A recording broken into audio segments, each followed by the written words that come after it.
وكفى وسلام على عباده الذين اصطفى أما بعد قال الله تعالى وما أرسلناك إلا مبشرا ونذيرا.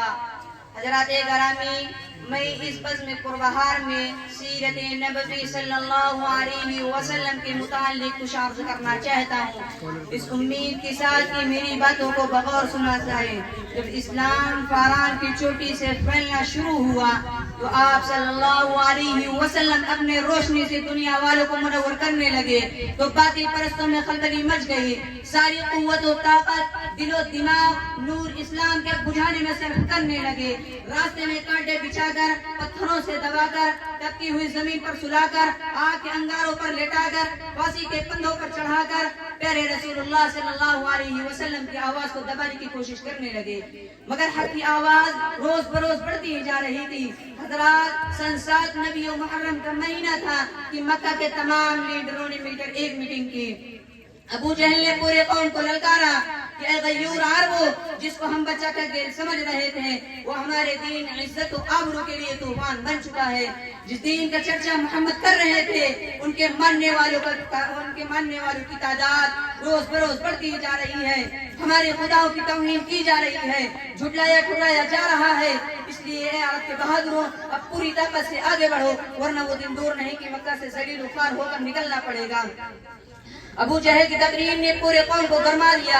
طرح طرح کی تدبیریں پیش کی گئی. بڑی دیر کے بعد یہ حولناک تدبیر پاس ہوئی کہ محمد اور ان کے ماننے والوں کا بالکل بائیکاٹ کر دیا جائے. ان سے خرید و فروخت، سلام و کلام، لین دین بالکل بند کر دیا جائے. چنانچہ ایک احترامہ لکھ کر خانہ کعبہ کی دیوار پر لٹکا دیا گیا. یہ پوری قوم کا فیصلہ تھا، اس کے خلاف کرنے کو کسی کو اختیار نہ تھا. مسلمانوں کو شریعت تعلیم میں بند کر دیا گیا. راستے میں پیرے بٹھا دیے گئے. مسلمان میں بچے، بوڑھے، جوان، عورتیں سب تھی. کھانے کے سامان دھیرے دھیرے ختم ہو گئے. درختوں کے پتے اور چھالے کو بھی ختم کر ڈالا. اس لیے حضرات گرامی، قربان جائیں ان مسلمانوں پر کہ جس کے زبان پر کوئی شکایت نہ تھی. مسلمانوں کی خستہ حالت دیکھ کر کفار کا کہا لگا رہا تھا اور کہہ رہا تھا اے غیور عربو، جس کو ہم بچہ کا کھیل سمجھ رہے تھے وہ ہمارے دین، عزت و آبرو کے لیے طوفان بن چکا ہے. اس لیے اے عرب کے بہادر، اب پوری طاقت سے آگے بڑھو، ورنہ وہ دن دور نہیں کہ مکہ سے ذلیل و خوار ہو کر نکلنا پڑے گا. ماں پھول جیسے بچے ماں کی گود میں تڑپنے لگے. اس گھاٹی کا سب سے چھوٹا بچہ اچانک آنکھ کھول کر اپنی ماں سے کہتا ہے ماں میں بھوک سے مر جاؤں گا، مجھ کو بچا لو ورنہ میں مر جاؤں گا. ماں کے ضبط کا بندھن ٹوٹ جاتا ہے. وہ بے تحاشا اپنا سر زمین پر پٹکنے لگتی ہے. سر پھٹ جاتا ہے. لوگ اسے سنبھالتے ہیں مگر وہ کہتی رہتی ہے مجھ کو چھوڑ دو، میں اپنے لختے جگر سے پہلے مرنا چاہتی ہوں. دنیا والوں ذرا سوچو کیسی سنگین گھڑی تھی، کیا بھیانک منظر تھا، مگر ہم رسول کی باتوں سے منہ نہ موڑا.